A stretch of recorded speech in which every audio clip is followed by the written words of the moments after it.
बहुत समय पहले एक छोटे से गांव में एक विशाल और भूतिया महल खड़ा था। लोग कहते थे कि महल में रात को अजीब आवाजें आती हैं और उसे देखने वाले लोग हमेशा डर के मारे भाग जाते हैं। उस महल में एक समय एक महान राजा रहा करता था, लेकिन वह अचानक गायब हो गया और उसके बाद महल को भूतिया महल का नाम मिल गया।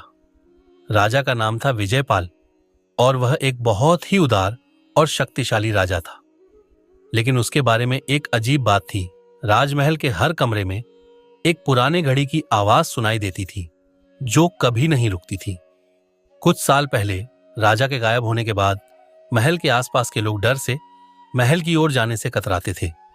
एक दिन गांव में एक साहसी युवक अर्जुन आया।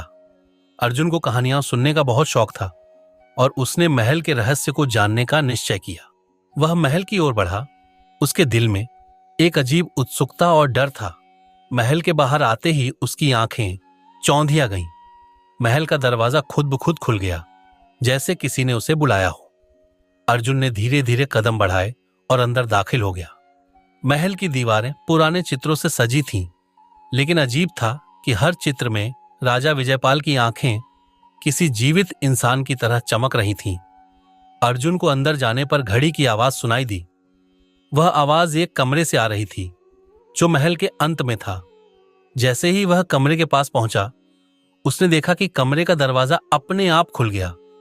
अंदर कदम रखते ही उसकी आंखें चौंधिया गईं। कमरे में एक पुरानी घड़ी रखी थी, लेकिन घड़ी की सुइयां उल्टी दिशा में चल रही थीं। घड़ी के पास एक पुराना संदूक रखा था जिस पर राजा विजयपाल का खजाना लिखा था। अर्जुन ने संदूक खोला तो उसमें एक किताब और एक ताम्रपत्र था। किताब में लिखा था, जो घड़ी की सुइयों को सही दिशा में घुमाएगा वही महल का रहस्य सुलझा सकेगा। अर्जुन ने घड़ी की सुइयां घुमाने का निश्चय किया। जैसे ही उसने सुइयां सही दिशा में घुमाई, महल में अचानक एक तेज आंधी आई और दीवारों से धूल उड़ी। अचानक महल के भीतर की सारी रोशनी जल उठी और कमरे की दीवारों पर राजा विजयपाल का विशाल चित्र दिखाई दिया। चित्र के नीचे लिखा था, जो इस रहस्य को सुलझाएगा वह महल का मालिक बनेगा। अर्जुन को महसूस हुआ कि महल में कुछ और अजीब था। तभी कमरे के कोने से एक गहरी गुर्राहट सुनाई दी। अर्जुन पलटकर देखा और उसकी आंखें फटी की फटी रह गईं। सामने एक विशाल गोरिल्ला खड़ा था जिसकी आंखों में गुस्सा और घृणा साफ नजर आ रही थी। गोरिल्ला का शरीर मोटे मोटे बालों से ढका हुआ था और उसकी भौहों के नीचे एक चमकती हुई लाल सी रेखा थी जो उसके रहस्यमय रूप को और भी डरावना बना रही थी। गोरिल्ला ने जैसे ही अर्जुन की ओर बढ़ना शुरू किया, अर्जुन की धड़कन तेज हो गई। वह समझ नहीं पा रहा था कि यह गोरिल्ला कहां से आया और महल में क्यों था। वह तुरंत किताब को पलटने लगा ताकि किसी तरह का सुराग मिल सके। तभी उसे एक पंक्ति नजर आई, गोरिल्ला तुम्हारी परीक्षा है, वह तभी शांत होगा जब तुम उसका डर समाप्त करोगे। अर्जुन ने संजीदगी से गोरिल्ला को देखा और धीरे धीरे अपनी घबराहट को शांत करने की कोशिश की। उसने महल में घड़ी की दिशा बदलने के दौरान जो अनुभव किया था वह समझने की कोशिश की कि क्या यह गोरिल्ला राजा विजयपाल के रहस्य का हिस्सा था। अर्जुन ने गोरिल्ला से धीरे धीरे संपर्क किया और उसे शांत करने की कोशिश की। वह जानता था कि यदि वह गुस्से से भरे इस जानवर को शांत नहीं कर पाया तो महल का रहस्य सुलझाना असंभव होगा।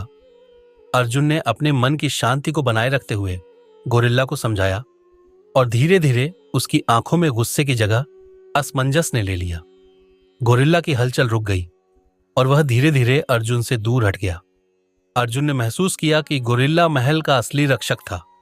उसने घड़ी की सुइयां फिर से घुमाई और महल के अंदर सब कुछ चुप हो गया। महल का रहस्य आखिरकार खुल चुका था। अर्जुन अब महल का मालिक बन चुका था और उसके पास वो शक्ति थी जिसका वह पूरी दुनिया में सही तरीके से इस्तेमाल कर सकता था। लेकिन गोरिल्ला अब भी महल के अंदर एक खामोशी की तरह रहता था, जैसे वह अर्जुन की हर एक कदम पर निगाह रखता था। अर्जुन के लिए यह एक नई शुरुआत थी, लेकिन महल के रहस्य और गोरिल्ला के रहस्यमय रूप को सुलझाना अब भी एक अनसुलझा प्रश्न था। कहानी खत्म होती है, लेकिन क्या अर्जुन ने शक्ति का सही उपयोग किया?